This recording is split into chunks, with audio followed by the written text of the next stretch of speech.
আসসালামু আলাইকুম বেগুনুরে ঈদ মুবারক। আসলে ঈদর টাইমত বেড়ানি মানে শুধু বেড়ানি ন, লগে হানাফি ন তাহে ভরপুর, আর সালামি তো আছেই। তো আর হালার বাসাত ঈদের চতুর্থ দিন দাওয়াতর আয়োজন করা গিয়ে, তো সেই উদ্দেশ্যে আসলে যাওয়া। যেহেতু প্রথমবার আর ফোয়া তার দাদির বাড়ির যার, সেহেতু নাস্তা পানি তো অবশ্যই লইজন ভরিব। তার এই উদ্দেশ্যে আর নাস্তা পানিও লই, এবং অল্প কিছুক্ষণের মধ্যে আর আন্টির বাসাত পৌঁছাই গিয়ে এটা যাই দেখি দিয়ে আর এক ফাটি সহ্য কলের মতো বইতে কি আর ন যাই দিয়েই তারারে নাস্তা পানি ন দে। তারা লাদ দে দেন এক একজন 10-12 দিনের আই অকলের মতো চাইলি বই বই ফেড বুকে।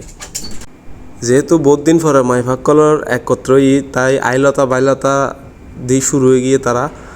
আর ইন্দি আহার বিবি নিজের লই ব্যস্ত, ও কেন লাগে ওর শাড়ি দে, ওর শাড়ির কালার হইলে চকচকারে কিনলে ও ব্যস্ত।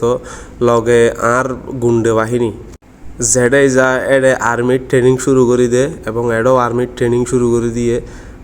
এবং তার ছোটো দাদার লগে খুবই মানে চিলভাবেই মজা লর বেড়াত ফারিলেই তে খুশি। আর তারপরেই নাস্তার টেবিলত যাওয়া আর কি। তো নাস্তা খাইলাম যতটুকু খাওয়াই আলহামদুলিল্লাহ। তারপরে আস্তে ধীরে একসাথে এক টেবিলে বেগুনে বইনে নাস্তা খাইলাম ভরপুরভাবে, যেহেতু সন্ধ্যার নাস্তা। আর যারা ফেডবুক বেশি লাগি তারা তো আল্লাহর রহমতে উড়িবার আর হন নাম নিও। যথাসময়ে এই ডিনার প্রস্তুত করা গিয়ে হরেক রকম আইটেম লই।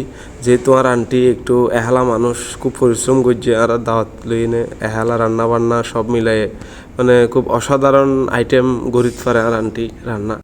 আলহামদুলিল্লাহ হাইলাম ফ্যাট ভরি, এবং ভাত খাওয়ার পরে আর হালতো বইনে ডেজার্ট হিসেবে ফালুদা আইনি, যদিও ঠান্ডা আই ন হাই, তারপরেও আর গুনে হাই আছে পর্যন্ত বেগুন বালাতে হবেন। আসসালামু আলাইকুম।